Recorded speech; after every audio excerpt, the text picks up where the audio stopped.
আমরা আস্বাদন করব শ্রী শ্রী জগন্নাথ দেবের লীলা।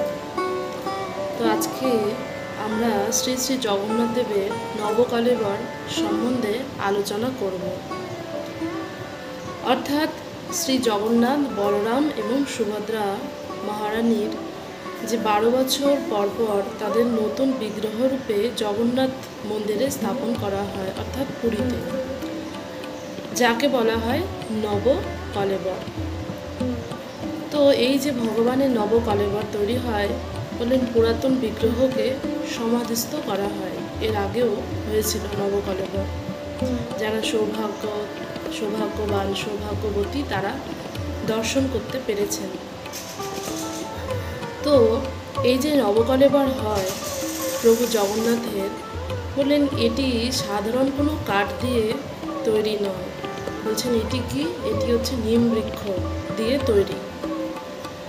এই নিম বৃক্ষ সচরাচর খুঁজে পাওয়া যায় না, অর্থাৎ প্রভু জগন্নাথ স্বপ্নাদেশ করেন এই নিম বৃক্ষ কোথায় থাকবে, কিভাবে থাকবে, এবং সেই আদেশ অনুযায়ী সেই গুরুরা অর্থাৎ সেই পাণ্ডারা সেই গাছটিকে খুঁজতে বের হয়, যাকে বলে বনযাক যাত্রা। তো এইভাবে বললেন কি এই যে গাছ নিম বৃক্ষ, এটিকে কিভাবে চিনবে? বললেন এটিকে চেনা যাবে যে সেই গাছের মধ্যে শঙ্খ, চক্র ইত্যাদি বিভিন্ন চিহ্ন থাকবে, আর এই গাছের নিচে অনেক সাপ পাহারা দেবে, যাদের দেখে চেনা যাবে যে এই সে নিমবৃক্ষ যেটা দিয়ে শ্রী জগন্নাথ দেবের মূর্তি প্রতিষ্ঠিত হবে। আর কি, বৃক্ষটি হবে 12 ফুট লম্বা। বৃক্ষের অনতি দূরে তুলসী বৃক্ষ, উইঢিপি, পুকুর এইসব থাকা অবশ্যই অনিবার্য।